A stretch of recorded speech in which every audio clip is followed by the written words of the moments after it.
Hey, are you looking to find out what it takes to rank on the front page of Google?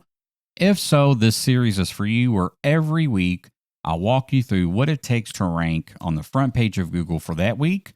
And I keep all this in an online spreadsheet so that we can look at, through longevity, what Google considers the most important factors for your website when ranking it on the front page of Google. Hey, and thanks for joining me on this edition of the podcast. I'm your host, Jason Brown, the co-founder of SERPWoo and the inventor of SERP tracking. And this week we look at August 25th, what it takes to rank on the front page of Google. So let's go ahead and switch screens here. So what you're looking at here is the online spreadsheet that I was talking about. Now, each week we've got listed out the top factors, and I do rank those by what was the most important factor.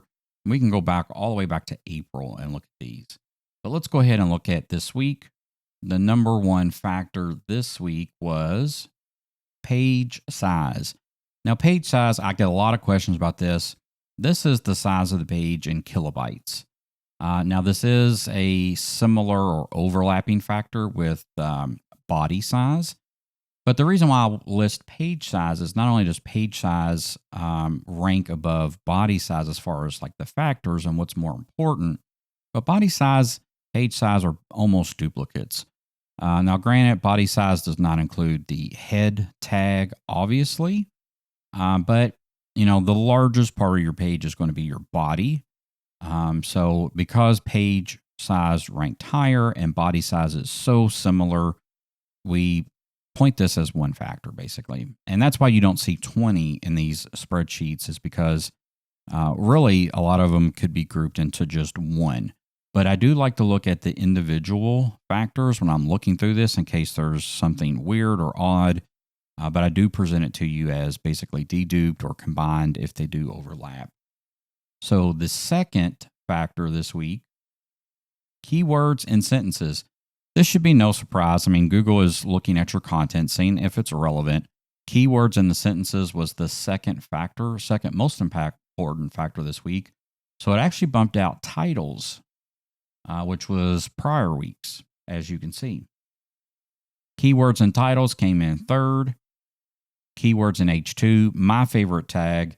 Keywords in H2 has never dropped out of the top 20 or even really out of the top 10 for years, actually. I've been looking at this for years and evaluating these. You can go back on our SERPWoo blog and actually find articles that I wrote where keywords in H2 were very important factors. But every week, keywords in H2 definitely has the longevity here. Extra titles and terms.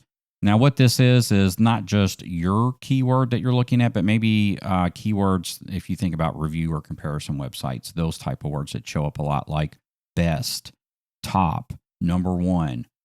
Maybe it's the year 2022. The words compare, versus, review. Those particular terms for the right industries and niches, those are important factors this week. Keywords in H3, keywords in meta description, keywords in H1, and then the last factor. Now, I want to take this moment in the middle of the video to ask you that if you haven't subscribed to our channel yet, please go ahead, subscribe to our channel. If you haven't liked yet, please go ahead and give us a like if you've learned something new, or if you want to see more content like this where we break down more factors each week, go ahead and give us a like. And if there's something that you don't understand or something that you really like, go ahead and leave us a comment. It'll definitely help us with the algorithm, but go ahead and drop a comment, a like, or go ahead and subscribe to our channel if you haven't already, so you can be one of the first people each week to get this knowledge and apply it to your website if needed. Now back to the video. And our last factor is number of images plus alt text, keywords being in those alt texts. And that's the end of the video. That's all I've got for you this week. Again, go ahead and take a second to like, comment, subscribe, and I'll catch you on the next video next week where I go over what it takes to rank on the front page of Google. Take care. I'll catch you later. Bye.